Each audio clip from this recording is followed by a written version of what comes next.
प्राचीन काल में जब मनुष्य और प्रकृति के बीच गहरा संबंध था, उस विशाल भारत भूमि में जहाँ धर्म और दर्शन की गहराइयों ने सभ्यताओं को आकार दिया, वहाँ एक युवा राजकुमार का जन्म हुआ जिसने अपनी खोज में सांसारिक मोह माया को त्याग दिया।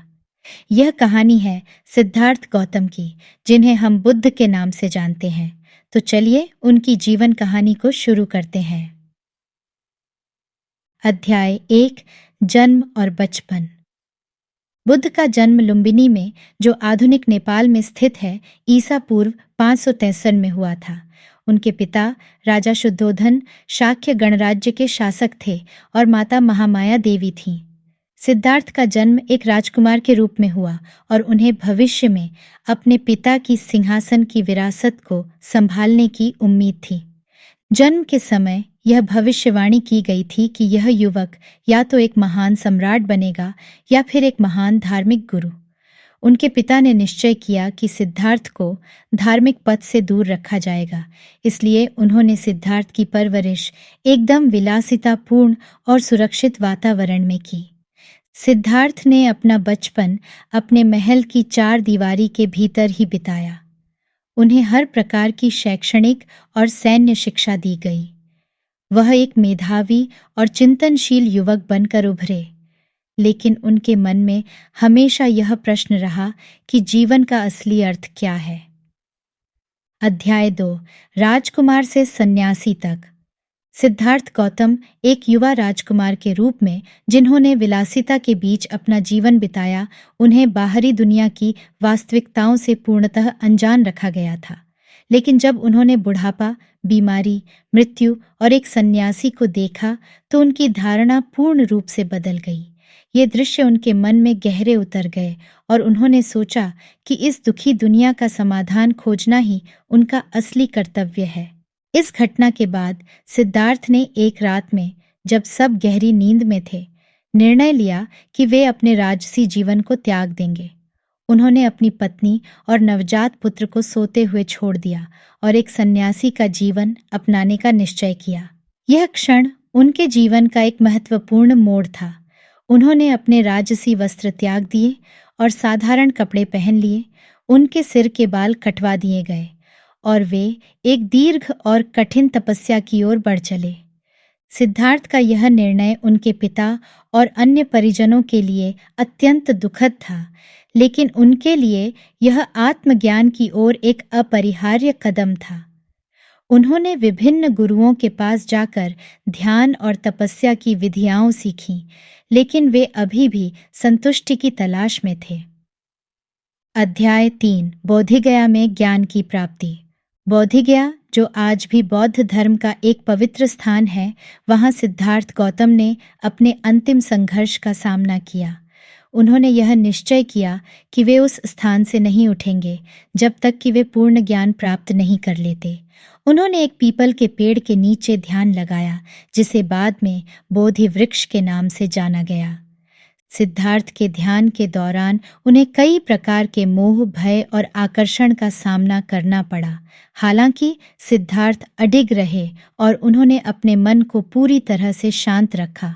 अंततः एक रात्रि में, जब चंद्रमा की शीतल रोशनी पेड़ के पत्तों को छू रही थी, सिद्धार्थ को अंततः वह ज्ञान प्राप्त हुआ जिसकी उन्हें तलाश थी। उस क्षण उन्हें बुद्ध की उपाधि प्राप्त हुई, जिसका अर्थ है जो जागृत है। उसी स्थान पर बुद्ध ने अपने पहले धर्मोपदेश की तैयारी की, जिसे धर्म चक्र प्रवर्तन कहा जाता है। उन्होंने संसार के दुखों से मुक्ति पाने के लिए 8 मार्गों की व्याख्या की, जो उन्होंने अपने ज्ञान के दौरान प्राप्त की थी। अध्याय 4, धर्म चक्र प्रवर्तन। ज्ञान प्राप्ति के पश्चात बुद्ध ने सारनाथ की यात्रा की, जहां उन्होंने अपने 5 पूर्व साथियों को पाया जो उनके साथ तपस्या कर चुके थे। इन्हें ही उन्होंने अपना पहला उपदेश दिया, जिसे धर्म चक्र प्रवर्तन कहा जाता है। यह उपदेश उनके ज्ञान का पहला व्यवहारिक अनुप्रयोग था और बौद्ध धर्म के मूल प्रवचनों में से एक बन गया। इस उपदेश में बुद्ध ने 4 आर्य सत्य की व्याख्या की, जिसमें दुख, दुख का समुदाय, दुख का निरोध और दुख निरोध का मार्ग शामिल है। इसके अलावा उन्होंने अष्टांगिक मार्ग का भी परिचय दिया, जो एक नैतिक और ध्यान मूलक पथ है जिसके अनुसार चलकर मनुष्य दुखों से मुक्ति पा सकता है। बुद्ध के ये शिक्षाएं समय के साथ विस्तृत होती गईं और उनके उपदेशों की गहराई और सादगी ने बहुत से लोगों को आकर्षित किया। उनके इन प्रवचनों से न केवल उनके साथी सन्यासी आकर्षित हुए, बल्कि समाज के हर वर्ग के लोग भी उनकी ओर आकर्षित हुए। इस प्रकार उनका संघ या धार्मिक समुदाय धीरे धीरे विकसित होता गया।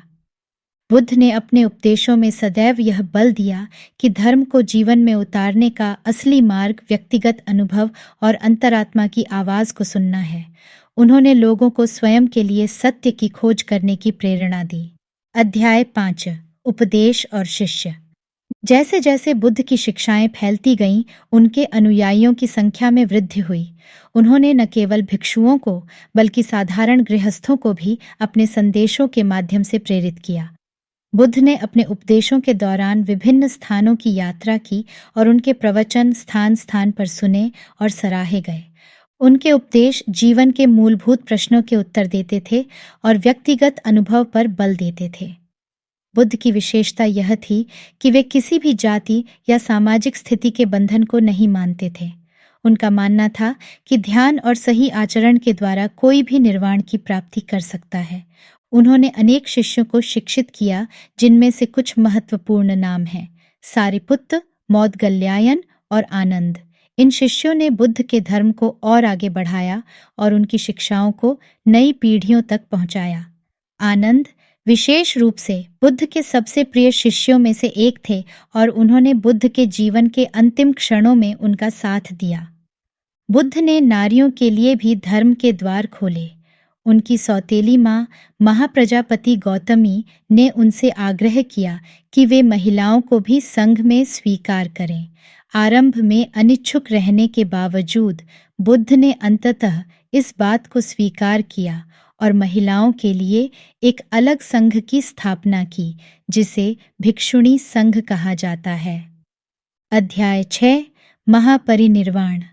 बुद्ध के जीवन का अंतिम अध्याय उनके महापरिनिर्वाण के साथ समाप्त होता है, जो उनके निधन को दर्शाता है। उनका निधन कुशीनगर में हुआ, जो आज के उत्तर प्रदेश में स्थित है, और यह घटना ईसा पूर्व 433 में घटित हुई।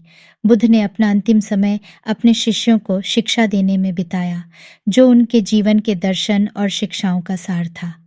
उनके महापरिनिर्वाण के समय बुद्ध ने अपने शिष्यों को एक अंतिम संदेश दिया, जो उनके शिक्षण का सार था: सब कुछ अस्थायी है, अपनी मुक्ति के लिए स्वयं प्रयत्न करो।